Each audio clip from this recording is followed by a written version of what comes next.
In the middle here, I feel like, I don't know, I have like mother hen here, but on behalf of the League of Women Voters of East Haven, I welcome you to the East Haven Mayoral Campaign debate of 2015.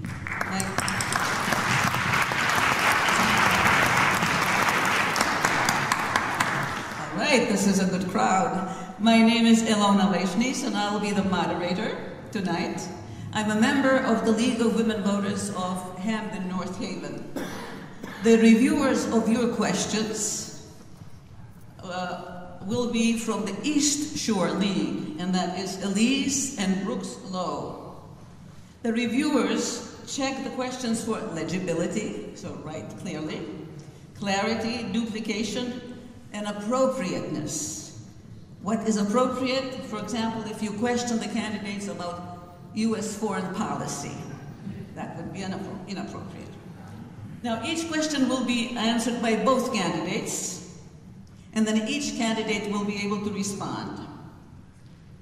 If you think that a candidate has evaded the question, quickly write a question, and on top of it, write follow-up. And write the question on the index card. A follow-up question will have priority. Questions have to be submitted in writing, and index cards and pencils are available. There's somebody walking around all the time, and they will be walking around all throughout the debate. So you could just raise your hand and somebody will come and bring an index card to you. And when the questions are written, they will be brought over down here to the reviewers who are reviewing the question. Just a little aside, this debate is being sponsored by the League of East Haven, which was formed at the end of the debate in the last mayoral debate. And at the moment, this league would like to grow. So if anybody of you would like to discuss joining the league after the debate, come by and we'll discuss it with you. 3 candidates are running for office of the mayor of East Haven, and only 2 are on the stage because Mr. Salvatore Maltese was unable to participate because he has a fundraiser today. So, unfortunately. However, he says that he would be interested, if anybody is interested in another debate, he would be interested in participating on it. You both are? All right. You might have another debate on it. Might have another debate. Okay. Participating in today's debate are Joseph Maturo and Michael Speer, and they stand to you in alphabetical order. That's why they're standing where they're standing. It's not because one of them is a Yellow Jackets special fan, which it says in front of the other. It was because it's alphabetical order. Both candidates have agreed on the ground rules, and there's also one rule for the members of the audience, and that is, some of you are here to support your candidates. Some of you are here to learn about the candidates and contrast and compare. Well, don't show your support for your candidates. Not by clapping or by shouting or enjoying what they have said, because this is not a rally. It is a debate. So, and the purpose is to really open your minds and see what both candidates have to say. And it's because it's an informational. The League of Women Voters does these debates, in fact, throughout Connecticut. This election season, there will be something like 40 debates moderated by the League of Women Voters. At the end of the debate, we will be able to show our appreciation to the candidates by applauding them enthusiastically, because participating in a debate is really harder than it looks. So, we should appreciate them. East Haven Television is taping this debate, and will show it often before the elections. So the questions that you will ask will benefit not only the people in this hall, but also the very many others who will be watching it. The candidates have drawn lots who will receive the first question, although both people will answer, both candidates will answer the same question. Therefore, when you think of a question, make sure it's not addressed to one person, but it's an issue question or a fact question, and both addressed to both of the candidates. The candidates have drawn lots, and who will answer the first question. That same person will also be the first to give the closing statement, and the first question will go to Mr. Speer. So let's see what questions have come in. Oh, all kinds of questions already. All right. Very good.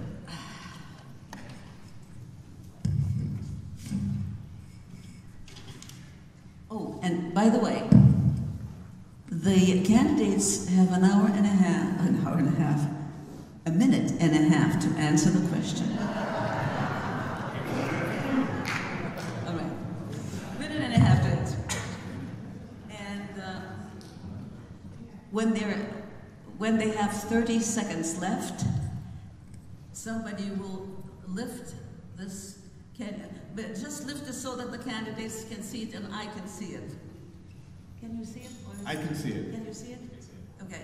And when the time is finished, they will lift the red thing that says stop. Just know that it's red, so it's stop. Okay. If you can see it, it's good. I can't really see it that well, but okay. All right. Somehow we'll do it. Okay. Now, Mr. Speer, what do you think is the greatest challenge facing East Haven? Well, first of all, I want to thank the League of Women Voters for hosting this event and this debate, and I want to thank Mr. Maturo for participating in this and everyone that's here in the crowd. As for our biggest issue in the town right now, I believe that we need to restore integrity and rechange the image of our town. We must rebrand ourselves. We must not just stay with the status quo. For a long time, we've been all right with just being mediocre. We never want to step forward and challenge and do something more. Under a Speer administration, we would move forward, and when we finally reach our goals, we would then add new goals to make sure that we are continually moving forward in our goal to restore integrity to the mayor's office and East Haven's name. Mr. Maturo. Well, we have a lot of issues affecting East Haven. If this is too loud, I'll back it up or somehow put it away from me.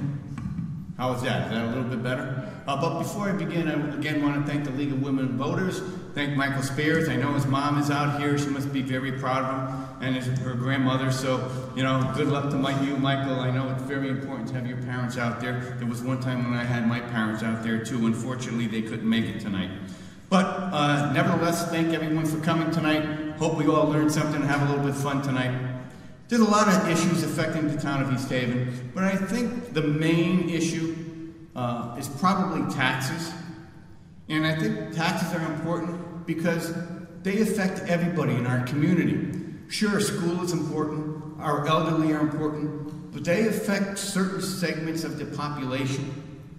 Our taxes affect the whole population of the town of East Haven. So I think it's imperative that whatever we do in our town, that taxes is the first thing that we think about, and the ability to pay of our hard-working taxpayers. And I think over the last 14 out of 18 years, the Maturo administration has done a stellar job reducing taxes, lowering debt, and keeping East Haven on the right fiscal track.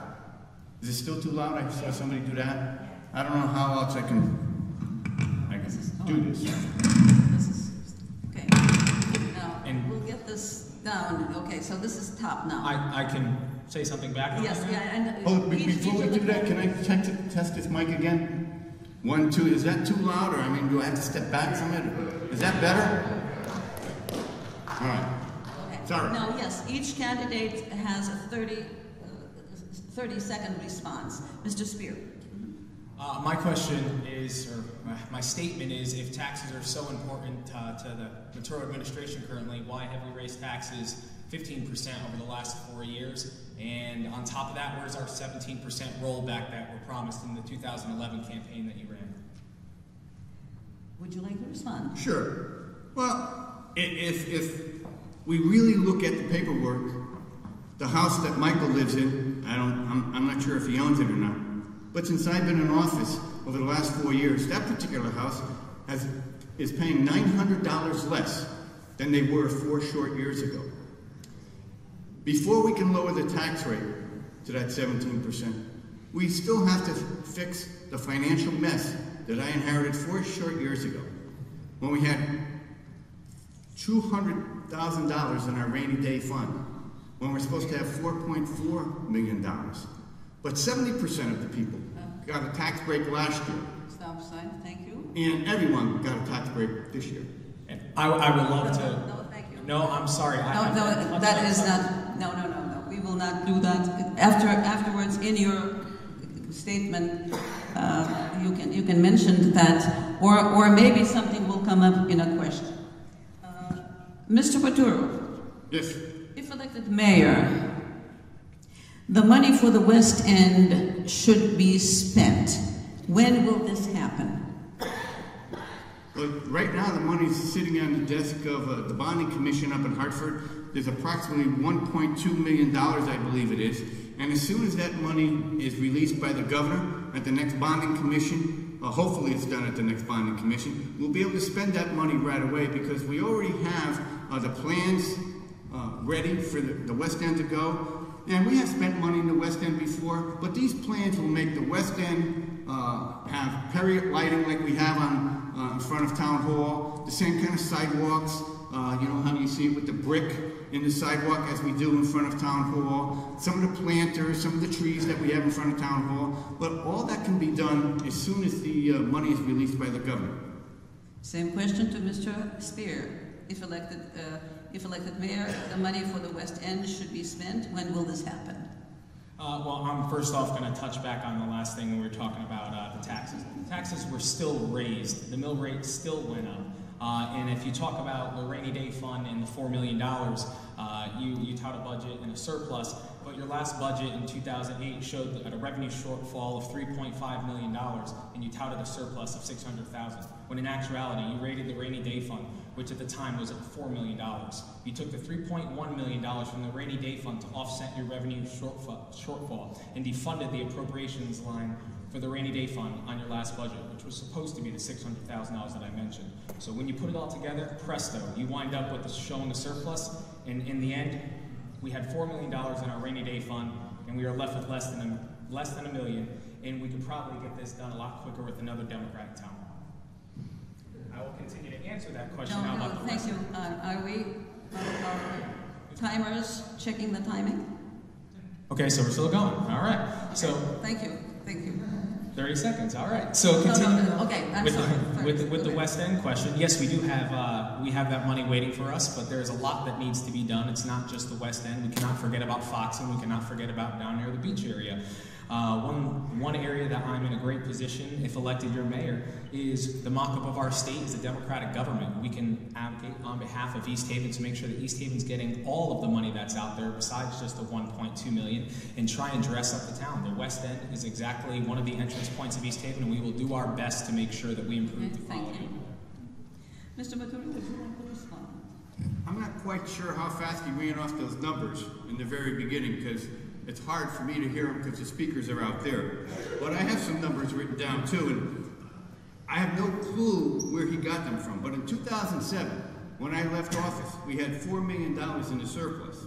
By 2010, when your party, as you call when a Democrat was in office, I usually don't change party to party, we were down to a $5.2 million deficit. By the time I came into office, there was only $200,000 in there, and Moody's and Standard & Poor's lowered our rating. And my time is up. But those are the facts. Would you like to respond to that? Wait, that wasn't my question. That was a rebuttal. Oh, wait a minute. Oh, that was the rebuttal. Okay. This is very difficult to see. Oh, my God. Okay. Well, just to make sure so Joe can have this answer, he can... Thank you for the proper, but if you want the paperwork, you can... Wait a minute, Mr. Speer, you can comment too. Yes. Thank you very much. I appreciate the crowd. There you go. We do have the paperwork right in front with my campaign manager showing the exact budget that was left by Joe in 2008, and I rest my case with that one. You can see it for yourself. This question to Mr. Speer. What new ideas do you bring to the town?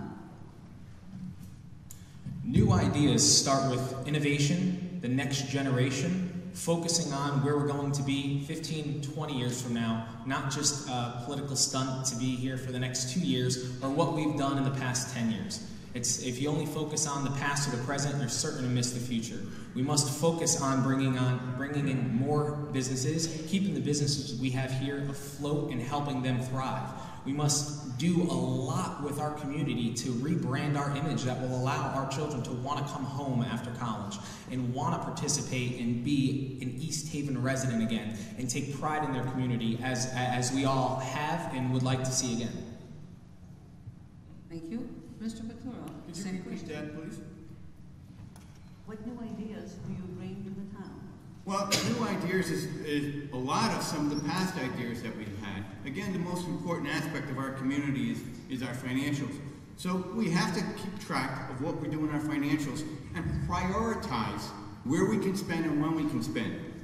Again, since we have our money in our rainy day fund now, we are able to maybe go out and borrow some money for our restructuring of Co Avenue. We have that on the plans too. We have money set aside for reorganizing Co Avenue and the intersection of Short Beach Road. As everybody knows, it's been flooding. We get an inch of rain and nobody can get to our shorefront. That's in the works. We also have some economic development plan for Route 80 and for the west end of Main Street as we talked about. We have the work going to be done on the recreational center up in Foxen. We have money set aside for that. As soon as the developer is ready to work on that building, that can get set underway. So you have to get your financials in order before you are able to invest in a lot of that infrastructure. And in the next administration under the Republicans or fiscal conservatives, as you found out tonight, that we will be able to do some of that work instead of putting money to set aside to pay off old debt that we've been carrying over the last 30 or 40 years. Mr. Speer, would you like to respond? I'm very glad that he just made it known that him and Sal Maltese have the exact same vision for our town, calling themselves Republicans, since Sal is saying that he is still a Republican and is one of Joe's buddies. So glad to see that a vote for Maltese is a vote for Maturo. Thank you. Please, when it's 30 seconds, just keep it up in the air. Okay? Thank you. My 30 seconds? Yes. I'll pass on my 30 seconds. Okay, fine. It wasn't worth it. All right. Mr. Maturo, what are your plans for 200 Tyler Street, the former high school? That's been sitting vacant for almost 20 years, unfortunately, and it's been sitting vacant for a lot of reasons. We've had issues, we've had votes, we've had a lot of talk about it, but nothing ever concrete. I just appointed, and I'm about to appoint, a press release issuing a committee, a blue ribbon committee to investigate what we can do with the East Haven High School. It's going to be out in the open. We're going to have meetings on it. We want to get as many people as we can involved in talking about that high school. There's been talk about making it a school again to the tune of about $90 million. There's talk of making it a government center, probably somewhere around $60 million.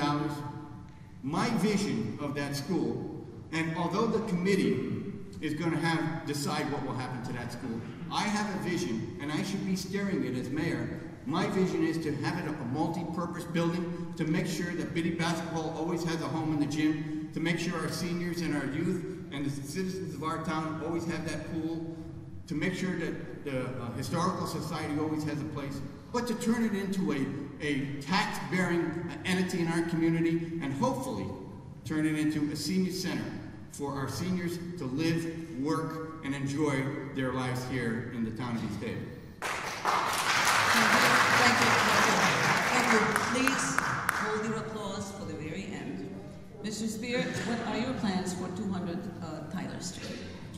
I think that the residents of this town have very clearly told everybody what they would like to see happen to the site. It's time that the government finally listens to them. For the last 4 years, they've been shut out and their voices have not been heard. East Haven needs a mayor who will engage with its residents and the communities. I'm particularly vested as I sat on the original referendum committee charged with crafting the questions for the ballot initiative in 2011 that Joe has continued to just ignore. As I stated earlier, within the first 30 days of taking office, back in July I said this, I would establish a committee to consider civic and educational uses as demanded by the voters in 2011. It is only now, in a highly competitive re-election bid, that Joe has finally decided to listen to the residents of this town. We need local government that works for the people, not one that operates for his every whim. Joe has finally seen the light and endorsed the plan that I said that we would put together a few months ago for 200 Tyler Street. Thank you. No, hold your applause. And he also said something about votes. If the votes were important to the people, then that referendum would have held. Thank you. Mr. Maturo, would you like to respond? Sure. Making that a school, first of all, it doesn't belong to the Board of Education. That's number one. Number two, to make that a school, the investigation survey that was done came up with about $90 million, as I said before. There's nothing in writing saying how much money we can get back from the state. $90 million is probably another 9 mils back up on our tax rolls. That's very important to consider. The other thing is, we have lost over 600 students in our education system. We have gained 40 employees. We don't need another school. That building will hold 16 town halls in it. It's a very large building. The senior facility is the way to go and put it on the tax rolls. Mr. Speer, would you like to respond? That's an extra 30 minutes. I'm perfectly fine with what I said. Okay. Now, Mr. Speer, the next one is for you. What are the statutory limits on the mayor's involvement with BDF? With the Board of Finance? With the Board of Finance, the mayor has to create a budget and submit it to the Board of Finance, which has basically made no altercations or the town council to the budgets that he submitted, especially for this year. Don't quote me on this, but I believe there was only one altercation to this year's budget. So it was a rubber stamp by everyone involved. Thank you. Mr. Maturo. If I understand the question correctly, what is the statutory limits on the mayor's involvement with BDF? The Board of Finance, the mayor is the chairman of the Board of Finance. And as far as it being a rubber stamp, I don't know how many votes it got. I don't think it got 100%. But the reason why it got as many votes as it did is because it was a great budget. It gave a 0.5% tax cut to every resident in town. That means the elderly, the young, everybody benefited from that, whether you were a renter or not. But as chairman of the Board of Finance, it's my responsibility to be there and break ties. If there's a tie vote, it's my responsibility to submit a budget every year, and I have done that. And that's about they're like a go-through to the board of the town council.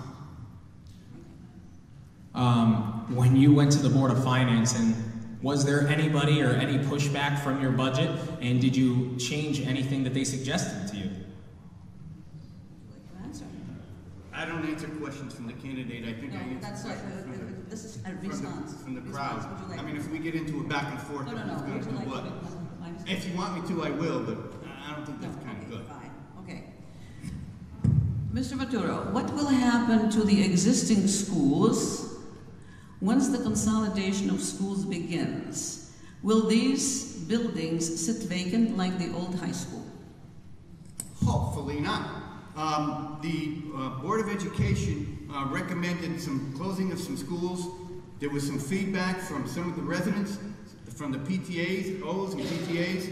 I recommended to the superintendent of schools that before anything happens to any of those schools, that we be very transparent, that those meetings are held, and that the PTOs and PTAs make sure all the parents get a say in what happens to what schools get closed, if any of the schools get closed, and then we would take it from there. And when that happened, then it would go to the Board of Finance for funding.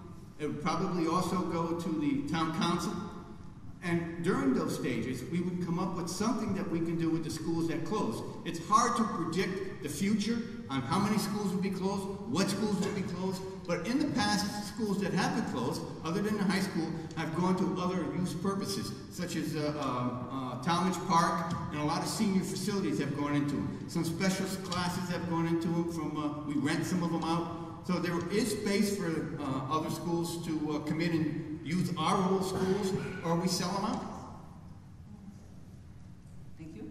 Mr. Speer, same question. Should I repeat that? Or is Yes, ma'am. Repeat? Okay. What will happen to the existing schools once the consolidation of schools begins? Will these buildings sit vacant like the old high school? Well, hopefully we're going to stay far away from creating a handful of 200 Tyler Streets on our hands for the next 18 years. With school consolidation, as mayor, I would partner with the Board of Education to ensure that the community has a voice in the process, as they've clearly stood up for 200 Tyler Street, and I believe the parents in all the neighborhoods will be standing up as they have been with the Board of Education meetings on school consolidation. This is an important process when we're looking at consolidating schools. It's not redistricting, it's consolidating. So we must take parents and everyone else's administrators' concerns into a whole. I will listen to what the people of East Haven want, and I would advocate on their behalf. We must understand that if we're going to close schools, we must be ready for a boom a handful of years down the line. Just because we don't have the students to make up for a school lacking students right now does not mean that we should not continue to plan ahead for that next boom. Thank you. Mr. Maturo, would you like to respond? No. Mr. Speer, would you like to add anything else? No, that's fine. No, ma'am. Mr. Speer, okay.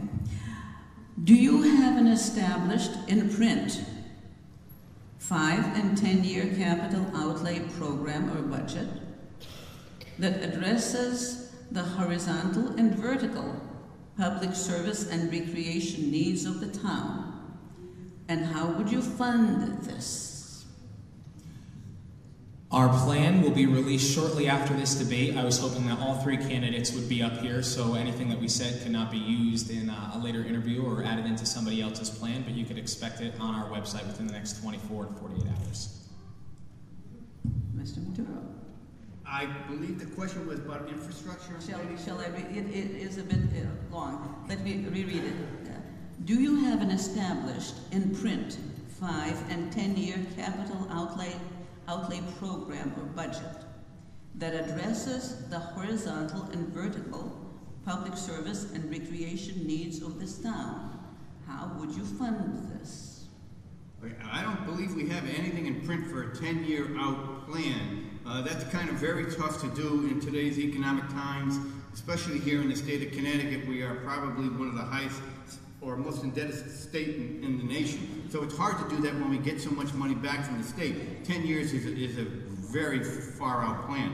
However, what I will say is that our plan, our future plans for infrastructure are going to be the same as they were in the last 14 years. We have to learn how to prioritize our debt, which we have done. We've paid off over $12 million in debt in the four years we've been here. That gives us the ability to put money into infrastructure, which we have been doing every year. We are probably tied for second in the best roads in the 15 area towns in the member of COG.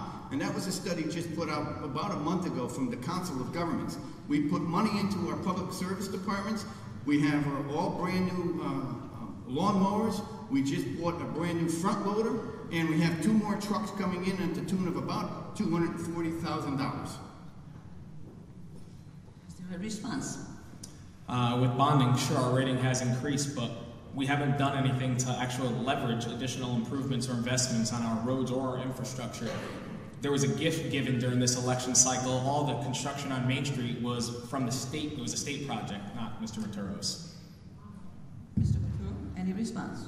We've done over $500,000 in road improvements this year. That's been ongoing the last month. It takes place every year around September and October when we pay money to go out and hire crews to go out, and our own public work crews will do a very good job too of going out and paving our streets. He is right that from the High Street Bridge to the Town Green was a state job. I never took credit for that, but all the other road work that you see in town, all the other curb work you see in town, all the other sidewalk work you see in town is done by our taxpayer money and our crews. Thank you. Mr. Speer, how can you improve the image of our town? Well, image starts with town hall and the people that are actually in the positions in town hall and appointing the right people to be involved in town hall. We must rebrand ourselves and rebrand our community. We cannot stay the way that we have been, going down the wrong direction for far too long.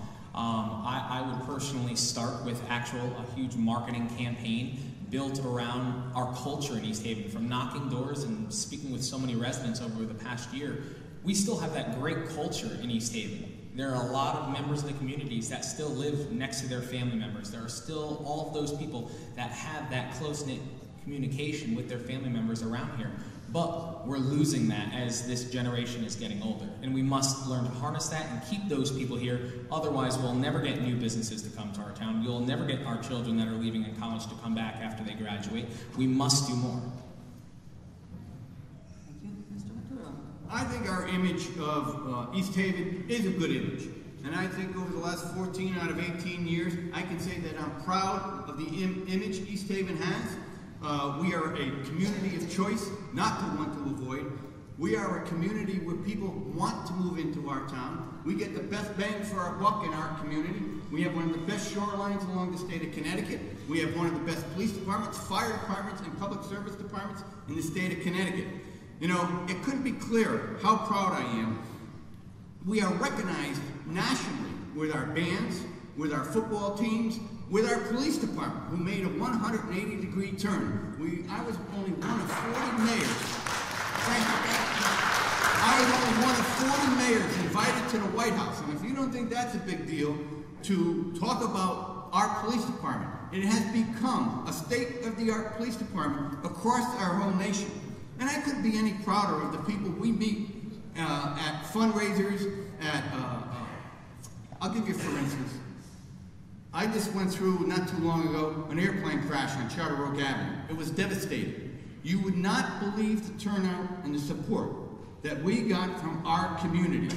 Right up until 3 weeks after, when we had the vigil on the green, everybody always comes out and supports our people. I think we are a proud community, and we can always say we are proud to be from East Haven. Thank you. Thank you very much. Let's keep it for the very end when we can really let it rip. Mr. Speer, would you like to comment? Out of one of 40 mayors and other staff members who were invited to the White House, sure, Attorney General Loretta Lynch is calling East Haven a model department. They were running it throughout this time. Not you. Your leadership is what got us in this mess to begin with. No.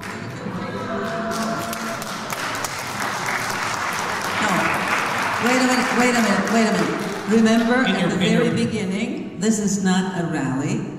This is not a rally. This is a debate. Sorry about that. Not as much fun, but no, actually, it is fun. All kinds of interesting things coming up. Okay. So, 30 seconds. Okay. So I'll take my 30 seconds. Yes.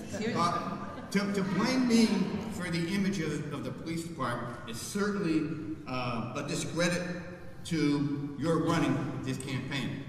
If you decided to read the Department of Justice report, which stated that no violations, none, were ever reported during the 10 years I had prior to that, and even during the 2 years after I was out of office. All those reports and investigations started 2 years after I was in office. It was when I decided to sign for the consent decree and pick a team is when that department got turned around. Read the DOJ report. Once again, you reinstated the person that was appointed by you to help cause all the problems. All right, Mr. Speer. Mr. Speer. Debate rules, remember? Okay. So now, Mr. Maturo. Yes. What is your plan to increase curbside recycling? we've already done that. In fact, we're starting to start curbside recycling for our recyclables in all the school systems. We've been doing that probably about, I started it, I want to say my last term, maybe 8 years ago, 9 years ago, when we were doing recycling. And the more we recycle in our, those are the blue bins that we're talking about, the more we put into those blue bins and not in our trash saves us money, because we get paid for the money going with those blue bins, and we don't have to pay for the trash going in our pails. So I've always been advertising, whenever I have this time, to when we talk about recycling, is to make sure, folks, the people at home, make sure you recycle all your plastic, all your cardboard, all your paper goods, put it in those blue bins. We have saved thousands of dollars every year by recycling in those blue bins, and I think once we get it in our school system, we will be doing the same thing. Thank you. Mr. Speer. What we would do, just besides the regular recycling ideas that have come up, we would study other towns and we would look to see what has worked for them to gain more recycle opportunities, whether it's from the schoolings, from various buildings, maybe businesses, something that everyone can buy into and show the community is coming together.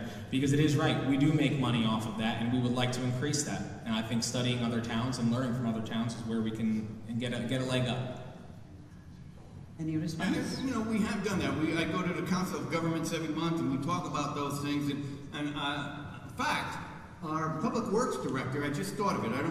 Can't write everything down. Our Public Works, we just got a plaque this past week for being green and recycling. It's sitting on my desk in my in-basket today. So we have been doing that, and it's good for the community, it's good for our state, it's good for our environment. Mr. Speer. That's fine. Mr. Maturo, what plans do you have for our senior citizens? Well, you know, we just gave a tax break to our senior citizens. They're the most neediest. They're on fixed incomes. If we get that high school into a senior facility, I think that's the most important. You know, I'm with the seniors probably more than I'm almost with the kids, and I'm with the kids a lot too. And the biggest thing that they ask for is lower taxes. And that's what we've been providing them. That's for a nice place to go at the senior facility, our senior center. And I think it is a great place for them to go. And we make sure that they have what they're needed there. In fact, I think we just purchased them a new TV. Jan Lugal, who runs the senior center, does an amazing job over there. They always ask us, the baby boomers, my generation, where they can't afford to stay in their houses anymore, or they don't want to stay in their houses anymore, or they don't want to do all the upkeep on their houses anymore. They're always looking for some place to go. So I think another place for our seniors to go would be an ideal place along on that old high school, which is only a block away from the bus line, a block away from doctors, a block away from Stop and Shop. It's just going to be a great facility. A hair salon, doctors will be in that building. It's a great place, and I think that's the best thing that we can do for our parents so that they can stay in our community that they've lived and grown us up in. Thank you. Thank you. No. Not a rally. Okay. Mr. Speer, what plans do you have for our senior citizens? Well, I'd first like to say that our senior center is not a senior center. It is our community center. And our senior center budget gets abused by renting it out and letting all boards and commissions in there on a nightly basis for free parties or free commission meetings. We're not doing anything. You don't understand how much toilet paper, paper towels, garbage bags, everything. That doesn't come out of any extra budget, and nothing has been increased with the senior center's budget in a very long time. We would also focus on improvised senior bus. We need more buses. We're one of the only towns that has one bus. We should have 2 or 3 buses moving forward to try and help our seniors get around and help them do what they need. We must help look into expanding our tax freeze for our seniors and our veterans so they are no longer squeezed out of their homes by the 15% tax increase over the past 4 years. Mr. Maturo, would you like to comment? Sure. We did spend money on the senior center, and we call it the senior center when the seniors are here. The senior center just had a new makeover not too long ago, and I think that was within the last 8 years also. We have a bus in service that takes them back and forth to the senior facility if they can't provide that transportation for themselves. We have a bus provided for our seniors to take them to our Great Green on a Sunday night for all our band concerts.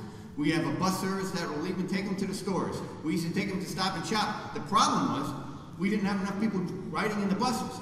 But the bus will be back in service as soon as our new driver comes on, and I believe that happens to be next week. But we provide a lot for our seniors. They're the most neediest. Thank you. Mr. Speer. We provide a lot, but do we provide enough? Could we provide more is what is important. We need to see what we can do beyond just being all right.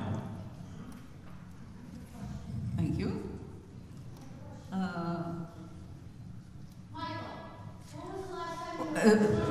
Thank you. Not from the floor. Please write a question. Please write a question. All right, Mr. Speer, what life experience would you draw on that would help you run the town? Life experience comes with having integrity, honesty, being somebody that will reach out to the town. I don't have the certain experience that Joe talks about. I do not have the experience of hiring relatives or renters for town jobs. I do not have the experience of running road races while on disability. I do not have the experience of double dipping while getting a disability pension. I do not have the experience of living in an illegal two-family. I do not have an experience of making national news for racist comments and getting sued for alleged misconduct. And that sure as hell is not the experience that I want to bring to town hall. I want to bring something that our residents can be proud of and deserve more. If this continues, we will stop the debate.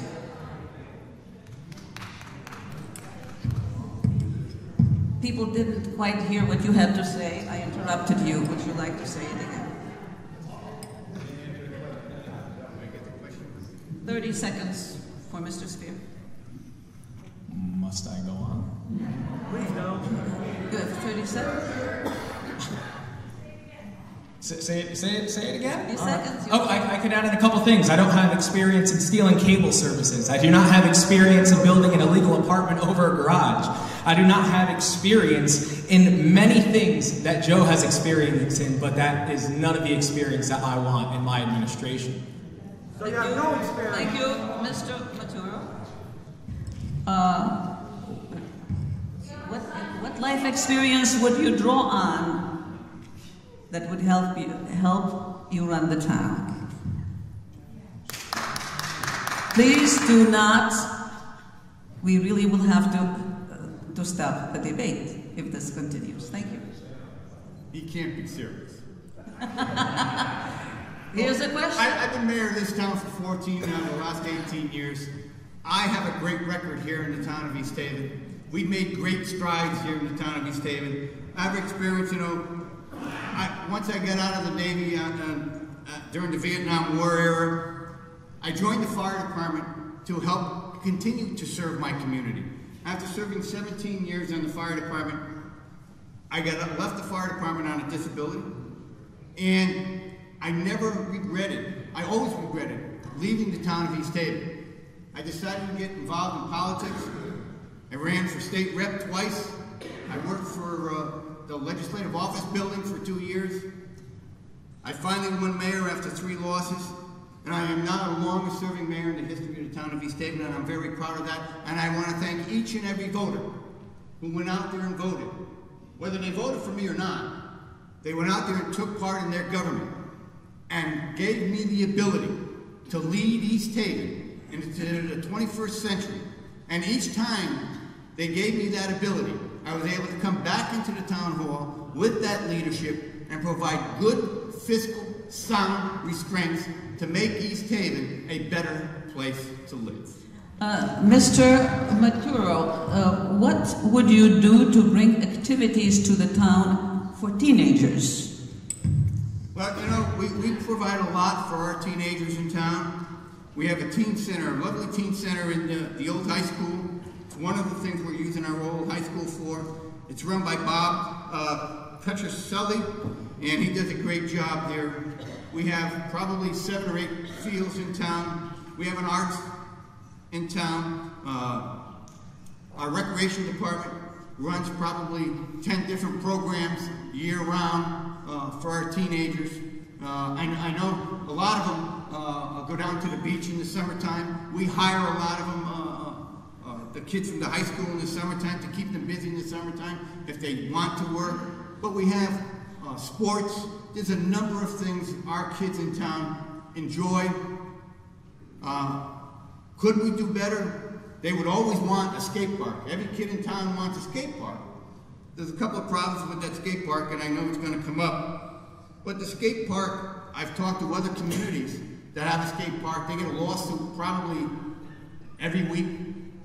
There's nobody down there to supervise it. Kids are always getting hurt. And even if they sign waivers, the lawsuits keep coming in, and coming in. So other than a skate park, we have so much that our young people enjoy, and I'm with them all the time in the school, and I listen to them. And other than the skate park, the swimming pool is open all the time, the skating rink is open all the time. We have great teenagers in our town who take part in all the activities that we provide. Thank you. Mr. Speer. Well, I actually attended the 3 open forums for citizens and residents, unlike Joe, that the superintendent had put on for everybody. And one of the main things that we could be doing is expanding our programs for after hours for school, so our children can get the extra help that they need instead of just sending them directly home. We can partner with different community organizations that offer a variety of things. We can partner with the Board of Ed to be more creative in coming up with things for these children. I live right on Elm Street, and every day when I walk out of my house, I turn left and I see Dunkin' Donuts. I see the kids, and they are actually kids. They're not the adults who are the ones riding the doom buggies in the streets, but they're actually doing wheelies right in front of Dunkin' Donuts. They're about to get hit by a car. Somebody is going to get hurt if we don't provide more for them to do. So as you said before, yes, we could do more, but we should do more, and our administration will do more. You know, we could always do more, but you can't provide and get the kids off the street 100%. Kids will be kids. As I was, as we all were, I don't care if you paid them to stay off the streets. Kids are going to be kids. And you know what? They're supposed to be riding their bike. They're supposed to be doing those wheelies down the street. They're supposed to be going from park to park or from their friend's house to other houses. You're not going to keep the kids off the streets. That's where they belong. That's where we played, that's where we learned, and that's how we grew up. Thank you. Would you like to comment, Mr. Speer? I do not believe giving up on kids in any way, shape, or form. So if we could do more, you keep doing more. You don't just stop just because some of them, and not all of them, will do what we put out there for them. But maybe it will reduce the amount of people who are pulling wheelies and going head-on-head playing chicken with their friends into oncoming cars that is eventually going to kill a child in this town, and we must act so we can reduce that number of people taking those risks when they're out there. Thank you. Mr. Speer, what is your plan to help the Latino community? Is that really the only part of the question? That's the question. Okay, for the Latino community, what we would do is, actually, I'll phrase this a different way. So I've met with many members of the Latino community, and one of the things that they are sick and tired of being referenced as is the Latino community. I had a couple people sitting inside my house, and they specifically said, I want to be known as an East Havener, not a Latino. They said, I want to work together with our town, and we want to be one. But they don't feel like they have that opportunity now. So we would make sure that our government is open to all. We would make Town Hall a welcoming place for anybody regardless of their ethnic background. My wife is Latin. She is Colombian. We have that connection. Everybody inside of our community wants to be part of a better East Haven. So we cannot single out one specific race. And we must do better to keep everybody together and give them something to work forward and look forward to. Thank you. Mr. Maturo. We have made great strides over the last 4 years with all segments of our community to bring all our nationalities together. We have interfaith meetings within our police department. We have certainly diversified our police department. That started being done in '97 when I first came into office. We just promoted our first two minorities to detectives. We have minorities on on my staff. We have minorities in the police department. We have a lot of Spanish-speaking officers today.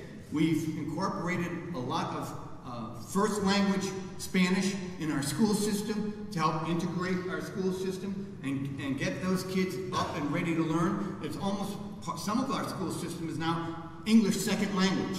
So we are making strides to welcome all into our community, and not just the Latinos, but the Ecuadorians. All faiths in our communities are welcome throughout the whole community. And I can see that whenever I go out to the community, whether it's to the school functions or whether it's a civic organization that I attend.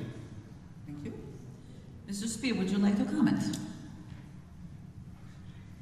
Ecuadorians are Latinos, Joe. So Get over yourself. Hey, I'm just correcting you if you don't understand that, but I know one thing that's not going to help is going home and eating tacos as you do. Mr. Maturo, would you like to? No, I'm not going to do it. No? Okay. Thank you. Mr. Speer, we have a big issue in this town with the ATVs and dirt bikes. And the cops seem to be turning their head. What is going to be done to address this and other safety issues of the residents? The problem with the ATVs is it's not just East Haven. It is actually everywhere. And our police officers cannot engage in a high-speed pursuit of these people. We must try and our citizens must play a part in this to make sure that we're able to get their license plates, or if we know that it's one of our neighbors reporting this so we can try and catch them. There was a recent, they're all over the place, whether it's highway, main streets, side roads. It's just partner with other towns and try and come up with ways that we can dramatically decrease this dangerous activities by people who are not kids, not children. It's people that are in their 30s and 40s who are just out there causing problems and being very dangerous to anybody on the road. Mr. Maturo. I'm going to try to stay mayoral after that last outburst, but I will say this. It's statements like that help give the image that he was talking about. And it comes up every election cycle when somebody puts a mic in front of somebody like that. That's how we get an image that he says we get. Let's get to the ATVs.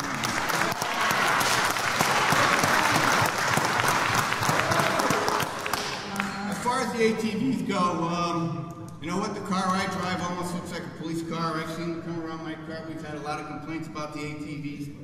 Our police chief, Brett Larrabee, works in concert with New Haven, West Haven, and I think North Branford is involved in it, where we put a group of these police officers together, monitor the Facebook pages, monitor these websites, so that we're able to control. 30 seconds already, I thought I'd get 3 minutes. That's not a rebuttal. So that we're able to control some of these motorcyclists on the street. We were able to arrest, I think, 20 of them the last time we went out on the road, which was last month. And we can't chase these kids.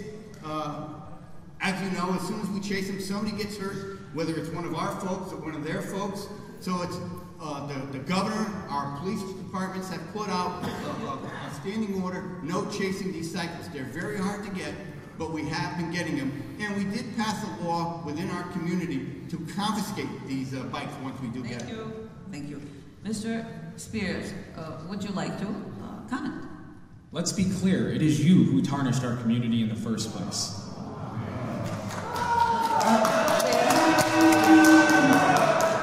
And if you want to talk about what's bringing the image, and it's every time somebody gets a microphone around this time of season, someone's actually calling you out for the things that you've done. And currently, right now, which a lot of people forget, your alleged sexual misconduct lawsuit is still a pending process.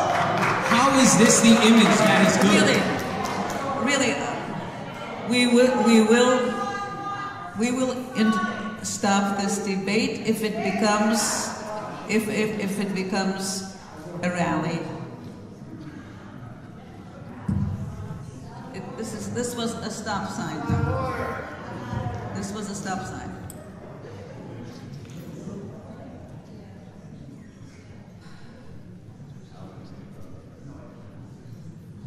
Let's go on to the next question. Mr. Maturo, if neighborhood block watches were established, would you encourage the police commissioner and the police union to take an active part in supporting these organizations? Yes, I would, but you know, if my opponent wants to keep talking about those issues, he's welcome to do that all night long. I'm going to stand up here and talk about what the people are concerned about. Yes, please. And the question being, would I support our police department with working with block watches? We have some block watches already. Our police department under Chief Larrabee, we already do that within some sections of town. We have also instituted a committee within our police department called where the cadets come in and their officers and from our department help train the civilians in our police department and show them, and we did it in the school system too, show them how the police department operates, how the police department works. And that alone will stir up the block watches that you're talking about, but any part of our community can have a block watch, and our police department would certainly be engaged in supporting those block watches. We have some already. Thank you. Mr. Speer, would you like me to reread the question? No, I can add it off that. Do you keep in contact with block watch captains or anything with the block watch committees that are currently established? No, this is, please answer the question. Well, I just wanted to bring it up because I am actually one of the co-captains of one of the first established block watches in the center of East Haven, and we've never been reached out to by the mayor. However, our police department we've had a wonderful relationship with, but I just do not want anyone taking credit for something that they did not play a part in. Is that it? Okay. Mr. Maturo, any comment? No. No.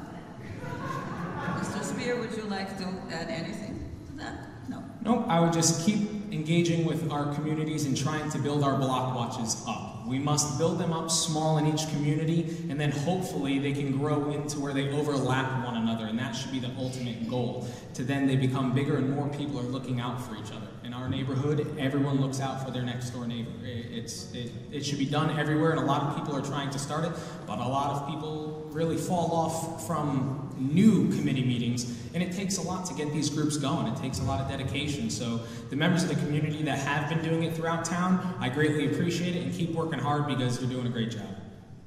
Okay. Mr. Maturo, what can you do to make East Haven thrive with respect to business development? We have a great economic development a team in our town. We just hired somebody, Sal Mercati, who comes with 30 years experience from New Haven. We've brought in probably some of the biggest box companies the town has seen over my tenure as mayor. I'll give you a couple of examples. ShopRite, Hobby Lobby, Dollar Tree, CarMax, Chili's, Home Depot, Sarah Inc., the Mediterranean Restaurant, Rite Aid, and McDermott expanded twice. We are now working for a development for a 24/7 animal hospital that'll open up on Furnace Road. We are about ready to sign for the Elks Club to come on Co Avenue with the old Pizza Grandes. We have been working with Town Fair Tire, who 4 short years ago was going to pull out of the town of East Haven and move to West Haven because they needed more space. We are now developing more land for them in our industrial park. So I think all those things have made our economic development here in East Haven a very spry entrepreneurship. And we are, as Republicans, welcome to all businesses in our community. We've probably opened about 100 or so over the last 5 years or 6 years of smaller businesses here in town, whether they're a boxing gymnasium or whether it's a new hockey store in East Haven. We are always opening up new stores, always working with the Chamber of Commerce to make East Haven a better place to live and shop. you. Mr. Speer, what would you do to make East Haven thrive with respect to business development? Most economic growth, usually around 70% of it, begins with retaining the businesses that we already have. So I would begin there. As far as attracting new businesses, I would first work on improving the image of the town, and it starts with stopping the barrage of scandals in Town Hall. Next, I would adapt a more modern approach. These days, when businesses are looking for a place to move their business or open up a new one, 85% of the site selection is done, the process is done before we even know that we're in the race. We would provide more accurate information about sites available in our town. I would emphasize what a great community we have here and that we are moving forward and not looking towards the past. My administration would make our resources available to them. Thank you. Mr. Maturo, would you like The other thing we have done too, and this is why places like CarMax came in, like Home Depot and Chili's, they came in because of that stable tax base that we have. They came in because they know that they can get a tax break moving into East Haven. That they know that they're not going to have to worry about paying their taxes and going up on their taxes every 2 years, because they've seen the history of us paying our debt and lowering our taxes and giving more service. Like I said, they'll come in with a good police department and a good fire department. Thank you. Mr. Speer, why do you think that there are over 500 properties for sale currently in East Haven? How would you reverse that trend? It's very tough, and as a realtor, when I would show a house or property in East Haven, one of the main questions and problems that people have with signing and wanting to buy is they say, okay, I love this property, it's in a town that's easy on, easy off the highway, but your education system, I'd have to send my child to a public school. I can get a house for a great deal, but then I have to spend more money to put my child in a private school. So we really need to improve our education system, and that's going to be the one domino that's going to help everything else, including economic development and business growth. We must not accept what we are right now. A recent rating out of niche.com published its rankings saying that we were ranked 99th out of 100. So how are we expected to have people want to come to East Haven, or our college graduates want to come back home to East Haven if there's nothing for them to come home to? Mr. Maturo. Would you repeat that question again for me, please? Why do you think that there are over 500 properties for sale currently in East Haven? How would you reverse that trend? I'm not sure if there's 500 homes for sale in East Haven. Very tough for people to move into any community here in the state of Connecticut. It's statewide, it's New England-wide. People are moving out of this state. Businesses are moving out of this state. But what they are moving into is a community with low property taxes, a community with a great police, fire, public works department, and a community that's working very hard with their education system. Out of the 14 years as mayor, I've probably supported over $17 million in funding, in real dollars, for the education system. The first year I was in office, 4 years ago, we revised the school's district crisis manual after Sandy Hook. We have universal pre-K and wraparound care, which means from 7 a.m. to 5 p.m. you can drop off your child. That's a big deal for the young people who are starting out with families moving into our community. We've commissioned early education as the model, and they are the model for the state. We have free medical care at Memaldwin School. We have future changes that should be made to provide additional paralegals and language assistance and curriculum improvements in our school. But it is getting better. Thank you. Thank you. Mr. Speer, would you like to comment? Basically just about the universal pre-K that I've been speaking on behalf of for the last year, that our children need more of it. Right now our pre-K allows, I think it's 60 vacancies, 60 spots, and if a child is a little too smart for pre-K, they're not allowed to be in there because they give it to another spot. They give it to another child in our town. With the universal pre-K program that we are talking about, we would like to make pre-K available for all so that every student has the opportunity to compete in our today's 21st economic style. I was just talking to Joe Ferriola, who runs that program Friday night at a class reunion. We have a universal pre-K, and we have pre-K in 5 of our 7 grammar schools. And the 2 grammar schools that we don't have, the other 5 grammar schools make up for they're in that same area that they could go to those grammar schools. So we have that already, and it's proven great results in the first year it's been in service there. Thank you. Mr. Maturo. Blight is a major issue in East Haven.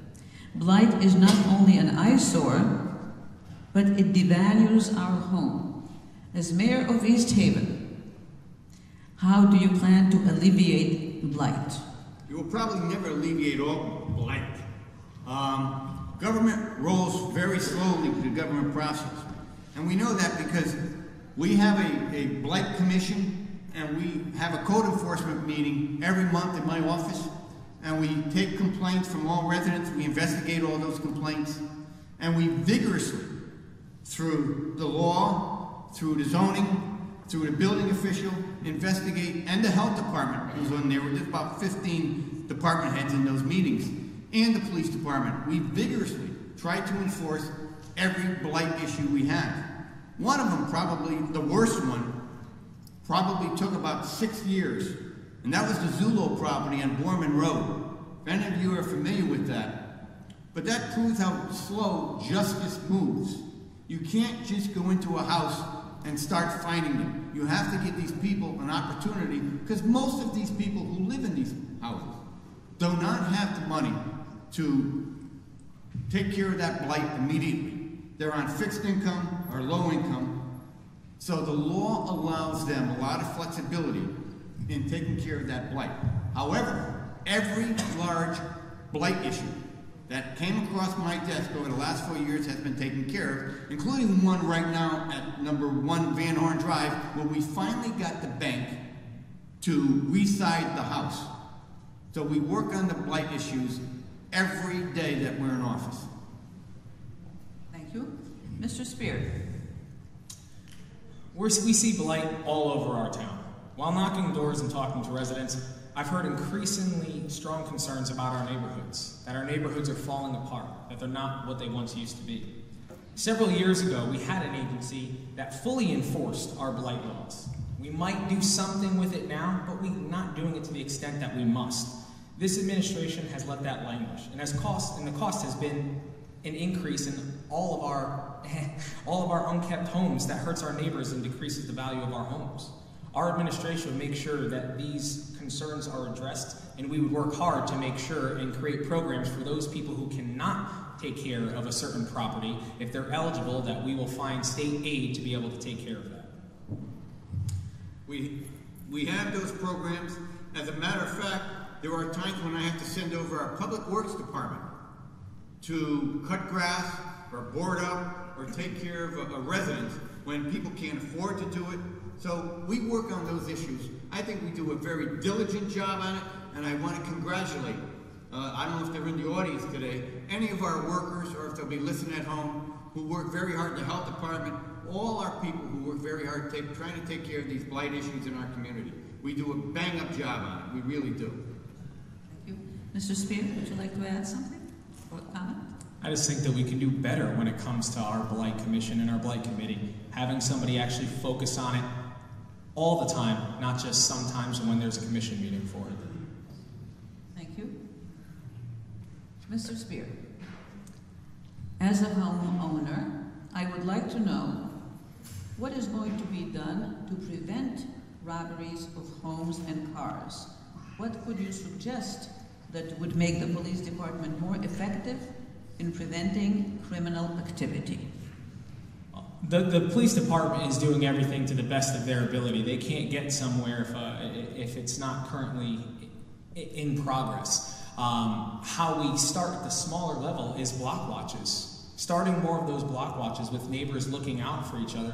When I'm knocking doors, it's not just little things being stolen, or sadly somebody's car doors being left unlocked and people coming through in the middle of the night opening their car and robbing everything in their car. But children's bikes are being stolen if they're within sight of the front of a property, if they're just leaning up on the side of the house. This is why we need more block watches and starting more at the lower level and having that police engagement that's already there. And I know that we've had a great relationship with the police department through our block watch.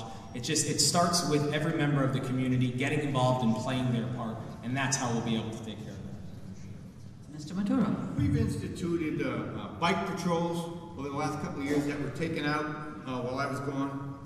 We've instituted walking patrols that were taken out while I was gone. Our police department has started community policing probably 14 years ago when I first came in. They have stepped up that pace over the last 4 years. One of the corner blocks, I guess, of our administration is helping with infrastructure that helped with this particular subject. We were able to spend about $1 million to combine our dispatch centers, one in the firehouse, one in the police department. And now we have a state-of-the-art dispatch center in our police department. It has done wonders for our dispatching service. Instead of having one person man the phones, now we have 3.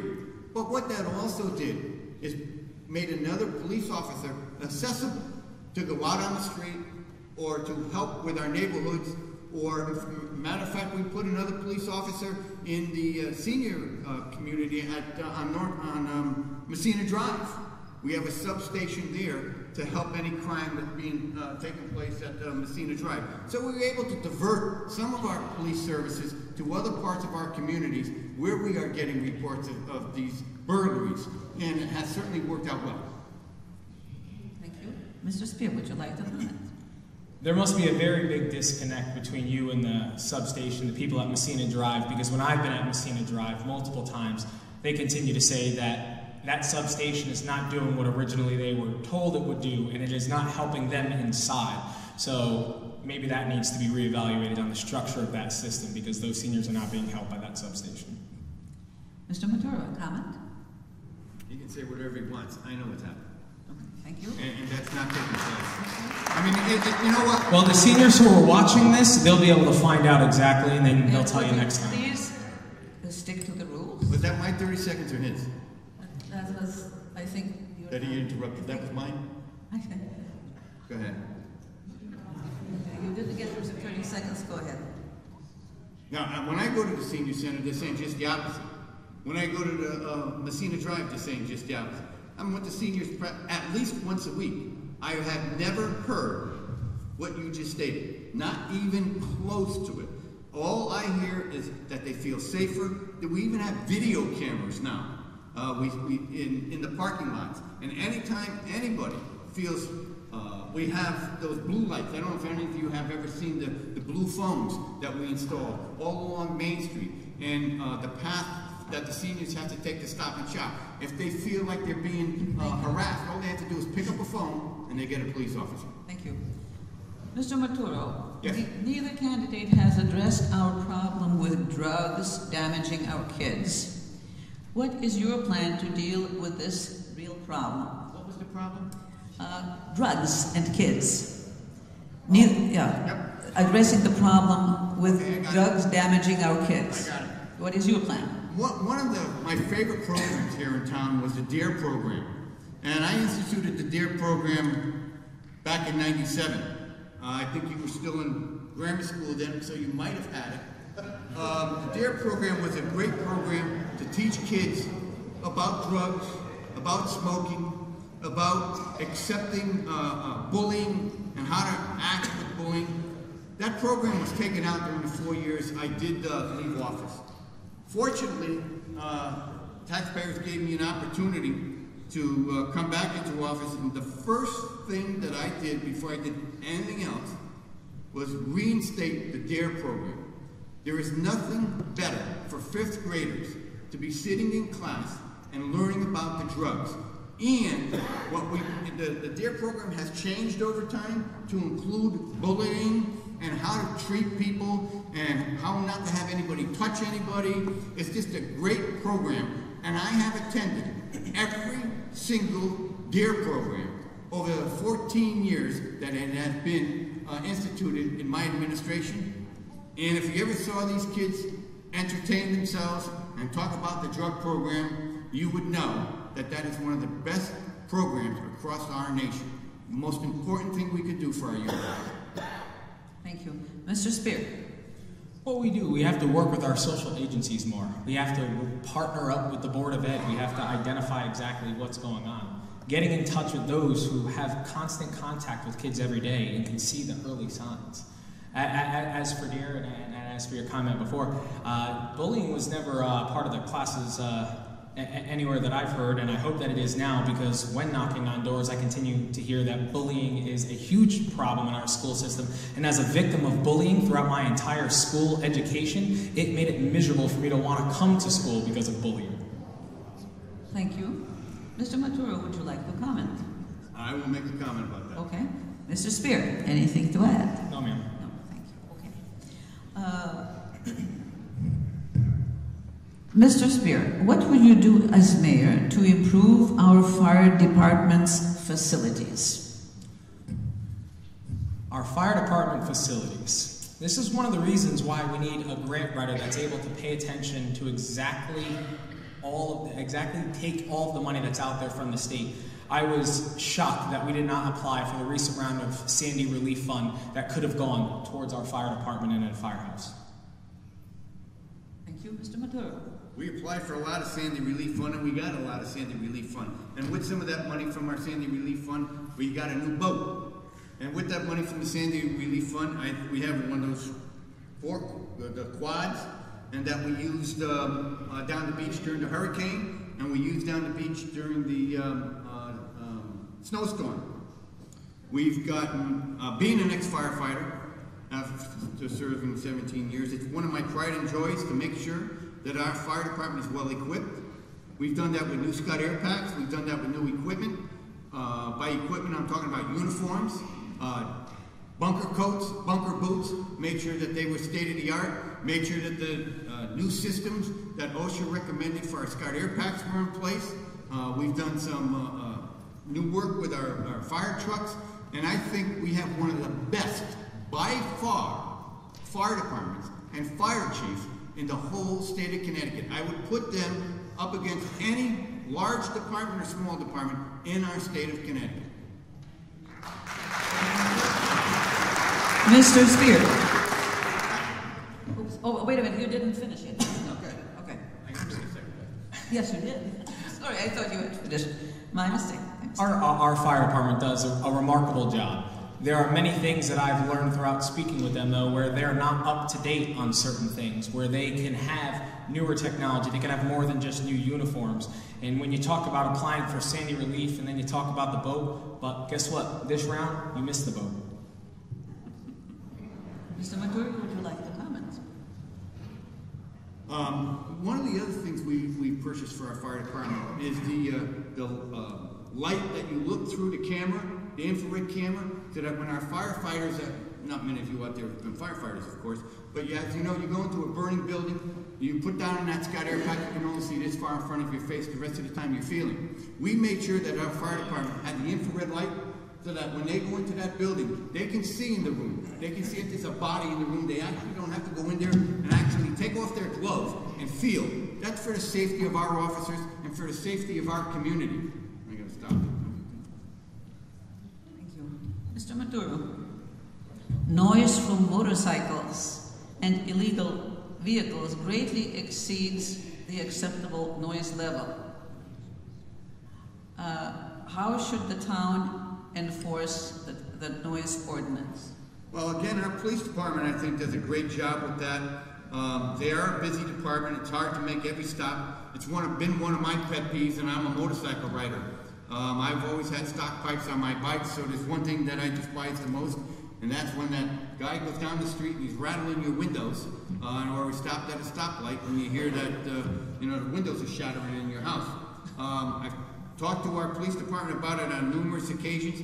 We do have a noise meter, and when our officers are able to do that, they are out on the streets, either checking for drunk drivers or checking for licenses or checking for noise. And I've seen them do that myself. We've even had them go on extra duty on a weekend. I'll authorize some overtime for our police officers to go out there and make sure that the people out there are obeying the laws. Whenever you see a stop a police stoppage out there on a weekend or at night doing drunk driving tests and noise tests for motorcycles. 99% of the time, that's due to overtime, and we gladly will spend that overtime to make sure that that quality of life is better for everyone in our community. But it's the enforcement of the police department. Mr. Speer. We're never going to be able to completely stop all of the noise, and we all know that, but the police department was absolutely doing the best that they can in every town. We try to do the random checks, unannounced for noise. We do all of these things, but we will never completely be able to get rid of all the noise. I know they come shooting up my street. It's a side street going up to Main Street, but you can't get them all. We just have to maybe have more overtime and more of the random checks, but I agree with that. We just need to continue to focus on more like a DUI check, the random checks for noise. In fact, we've done it so many times. I'll go up to Brothers Harley, because I have a Harley, and I'll go up there, and Bobby up there will say to me, "What is your police department doing in East Haven? You're killing us down here," because they make money putting aftermarket pipes on motorcycles. So they know that our police department is trying to make a big dent in that. Us in West Haven and Hamden, I think, are two of the biggest police departments trying to stop that noise ordinance, but it's very tough to do. Mr. Speer, any comment? No, thank you. Mr. Speer, what should be done to improve District 4? Main Street from Kimberly Avenue to McDonald Town Line is an eyesore. Well, in District 4, that's the west end for some people who may not understand exactly what the district breakdown is.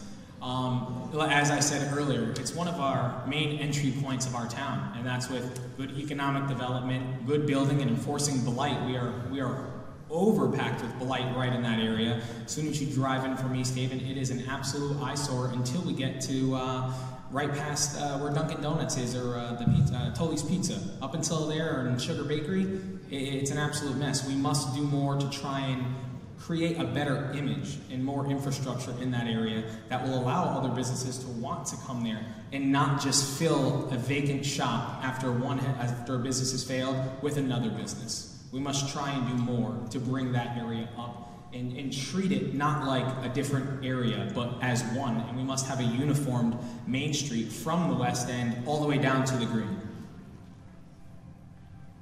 Thank you. Mr. Maturo.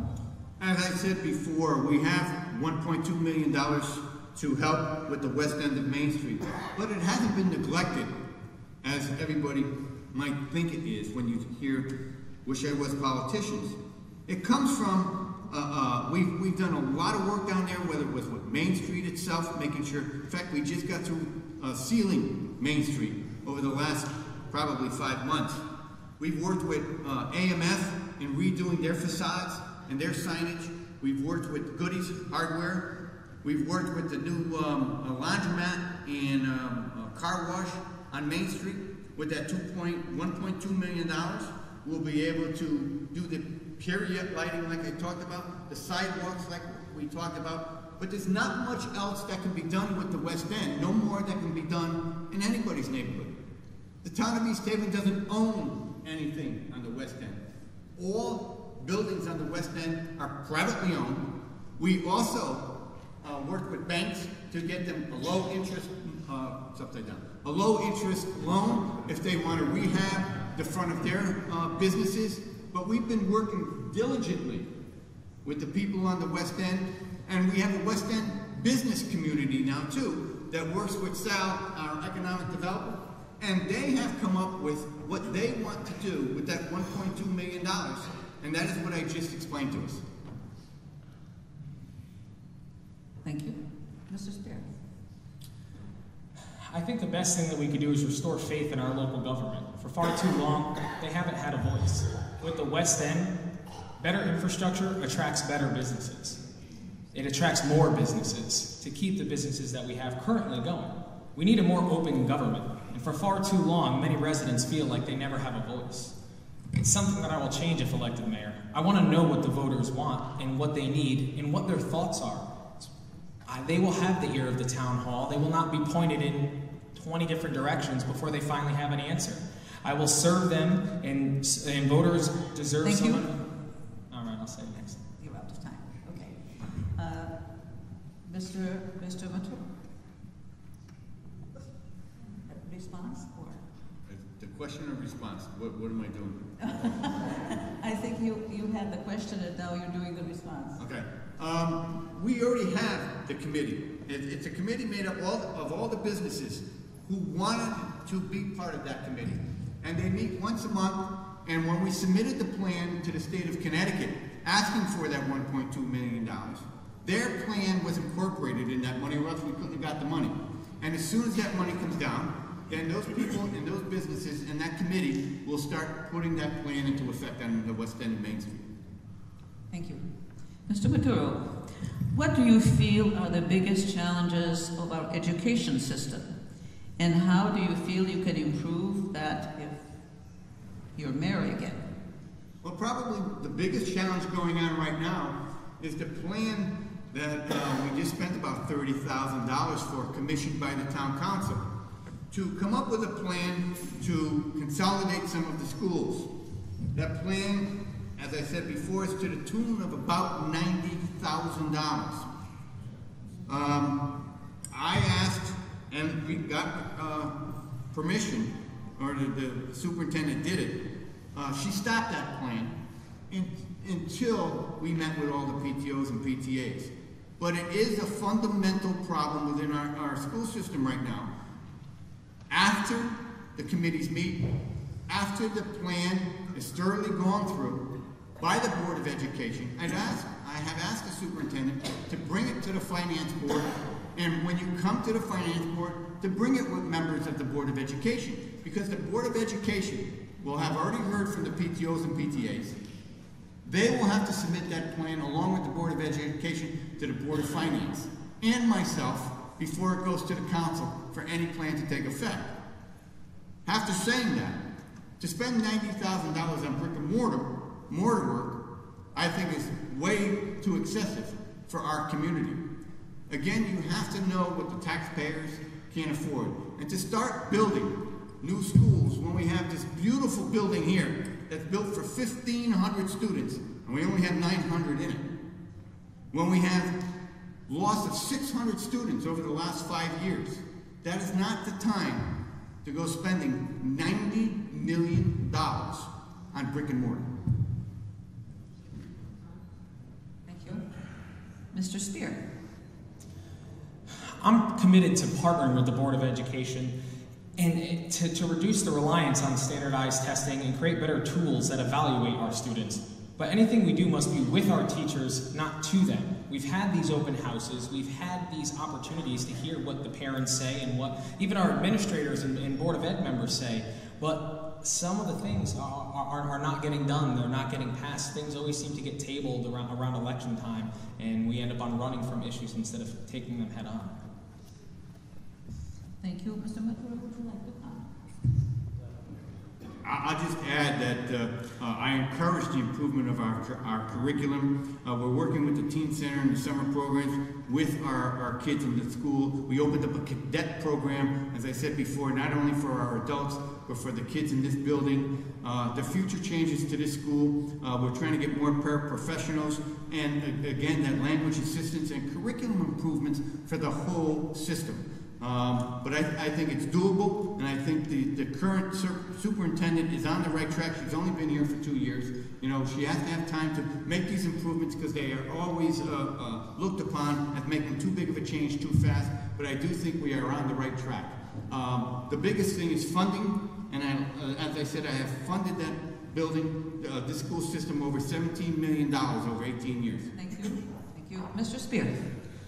We need to be better at valuing our teachers as professionals by rewarding success and encouraging innovation in the classroom.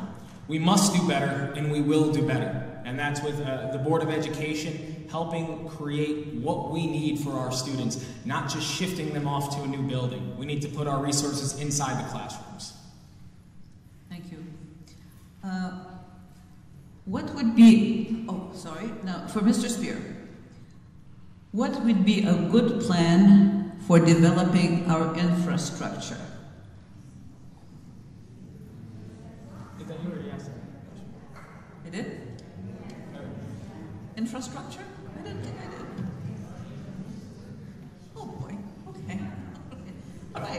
I got a lot to talk about infrastructure. We can do it again. Want to do it again? I mean, we could say the exact same stuff that I was just saying. Okay. If I did it, let's not do it again. What would be your plan to stabilize our tax base, Mr. Oh, let's see. Wait a minute, Mr. Maturo, you have had your chance to talk about infrastructure here, or have you? I'll talk about whatever you want to ask me about. Okay, I'm lost. Okay, let's do another one.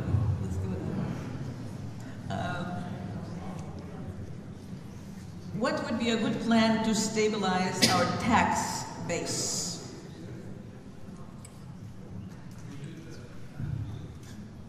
Who is that to? That would be for you. Okay. I think we've done a great job over the past 14 years. Again, we gave the largest tax decrease, $500,000, in a non-reevaluation election year since 1989. Non-reval year since 1989. In 2013, we kept the mill rate from skyrocketing after revaluation by reducing the property taxes to 70% of the homes in the town of East Haven. In 1997, we had a 36.95 mill rate. Right now, it's 31.55, lower than what it was in 1997. It is 5.4 mils lower today. It's 14.6% lower today than it was in 1997. If you want to play with numbers, those are the real numbers, and those are the numbers that you should be using. As I said before, Elm Street, 33 Elm Street, $900 less in tax. In fact, $902 to be exact, less in taxes than 4 years ago. So I think the job of stabilizing taxes has been done in East Haven, and the way to do that is to control your bonding, control your spending, and prioritizing a $90 million budget, and that's where 14 years of leadership comes from, by stabilizing taxes. Mr. Speer. Okay, since we hear this reduced in the lowest in a non-reevaluation year since 1989, my question for you, Joe, is can we have the other almost 5 mils back that you've increased on the taxpayers since 2012? And while you're at it, the 17% rollback that you promised us in 2011, can we have that back too? We haven't actually answered that, and you continue to say it's $500,000, but where's the rest of it? Okay. Mr. Maturo, would you like to? Tell you, wait a minute. I don't mind answering that. What the hell? Why not? I hate to take a question from a candidate, but I'll answer. No, wait a minute. No. You're asking your comment. If we didn't have to spend $4 million back into the rainy day fund to increase our bond rating again, maybe we could have dropped it another 4 mils over the last 4 years. We were the third most indebted municipality when I took office. We are now like number 80. So that comes from good leadership and good fiscal stability by lowering taxes and knowing when to spend and when to hold back. You cannot be spending all the time. That's how our state, our government, and our national government got in the position that it is. Thank you. And Mr. Speer, would you like to comment? The way how you say that, it's very funny. So we won't just talk about the past 4 years, but it's funny you bring up the $4 million that I brought up earlier today with your smoke and mirrors when it comes time around election time. We have the proof from the 2008 budget that you created. You misappropriated $3.5 million and touted a surplus. It was not there, and it makes us all wonder, is that there right now, or is this just another election year stunt? There was supposed to be $4 million in that fund, and it was less than $1 million when the Democrats took over. I guess that's Maturo math for you. Thank you. And now for the last question, and after that we will hear the concluding statement. Last question goes to Mr. Speer. Do you believe that the office of mayor should have term limits? Certain people will like this, certain people will not. I absolutely believe that there should be limits on how long somebody should be mayor. I do not think that somebody should be able to stay in office, regardless of how good they're doing, because in Wallingford, they've had a mayor for a very long time. However, you need constant change. People get complacent, and then that's when you start getting in trouble. That's when certain things start going down the wrong path. So I believe you can run your course and then pass it along. And by doing this and putting limits on what our mayor may be, or any other limits in town, it'll funnel people to want to do more. It'll funnel people from our town councils or our boards to expand and want to run for a position one day, instead of always thinking, well, this person's in and they're going to be in there for the next 20 years. So yes, I do support term limits, because I do think that innovation, no matter how smart or how creative you are, I will not be that 10 years from now, possibly. It is always a changing and revolving door, and we must stay on top of it and do what's best for our community, not what's best for the individual. Thank you. Mr. Maturo. I'm dead set against term limits, and for a simple reason. We do already have term limits, and I consider term limits the voting booth. Why should government, and who is government, to interfere with who I could vote for and who I can't vote for? If the people want to vote for a president, a congressman, a senator, or a mayor for life, let them vote for it. It's the people's right to choose, not the government's right to tell me who I can vote for and when I can vote for them. And that's why there is only one national term limit in the whole nation, and that's for president. Any other term limit that's imposed is imposed by that entity itself, whether it's the town, or whether it's the city, or whether it's the state. No government in this United States should be telling me anyways who I could vote for and when I could vote for him and how long I could vote for him. We have a term limit in this United States, and that's the voting machine. You don't like that person, don't vote for him. But the government should not be telling you who to vote for.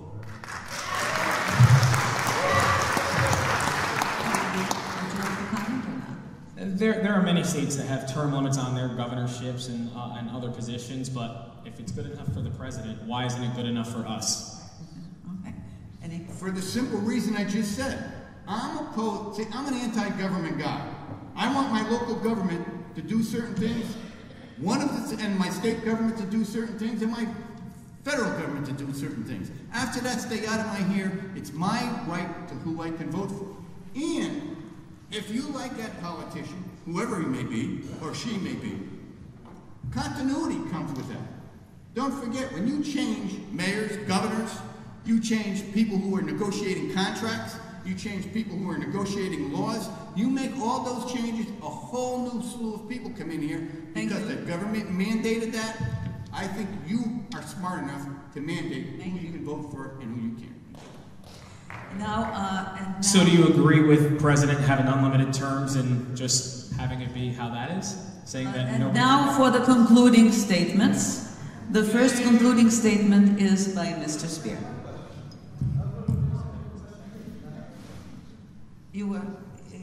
First question, last quote. No. The first question. First question first.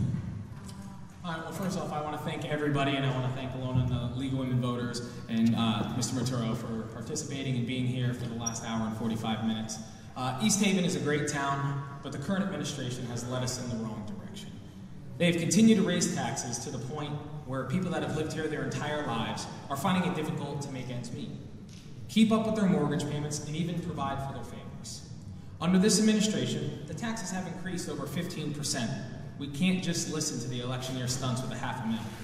Our families are being squeezed. Meanwhile, local officials are embroiled in lawsuits that only are costly to the taxpayers and are on the backs of the hard-working, blue-collar families in East Haven.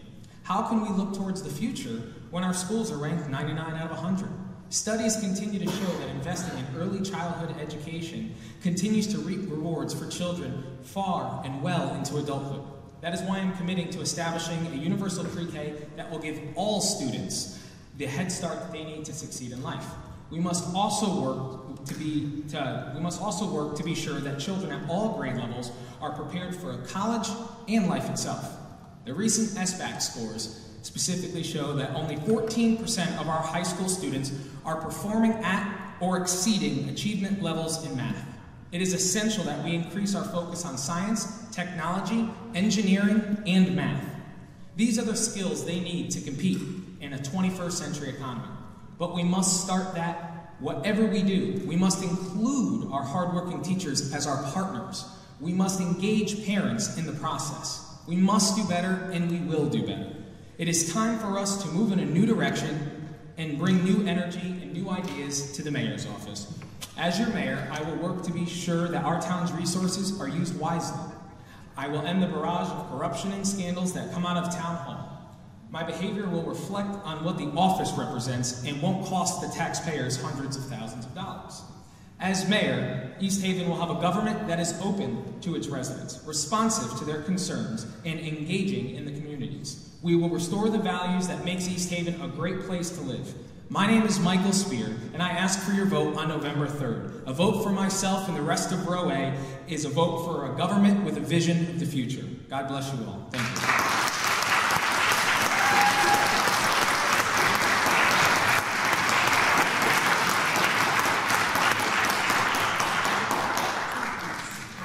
This is 2 minutes. Please, Mr. Maturo. I would also like to thank everyone for coming out tonight. I wish it was all three candidates were here, but I hope we learned something tonight about each candidate. I hope we learned something tonight about our community. You know, I am proud to have lived in East Haven and the fact that we are a community of choice rather than one to avoid. Proud of my record of financial success, leading our community with 4 balanced budgets, restored the rainy day fund, reduced debt, and lowered our taxes. Proud to be a champion for our children and of the fantastic programs we have implemented for our students, especially our universal pre-K. Proud of all the students, parents, town employees, civic volunteers who contribute, making East Haven such a great and proud place to live. I am the only candidate with experience to keep East Haven on the right track and with a realistic plan to bring East Haven forward. We've stabilized our finances, and while we need to continue to be responsible with bonding, we can begin to take on large infrastructure projects, including 200 Tyler Street. I am thankful for the trust that the people of this community have put in me over the last 14 of 18 years. And I am very proud of the results that we've achieved over that period of time. And that didn't just come from me as mayor. It came from a great team of workers we have. Not only workers in my office, but all the town workers who I have had the privilege to supervise and to work with over the past 14 out of 18 years. On November 3rd, because I have a record of success leading East Haven and keeping a vision for the success of our community, I ask for your support to help continue to make East Haven a place to live and not one to avoid. Thank you for coming out here. God bless you all, and see you at the polls.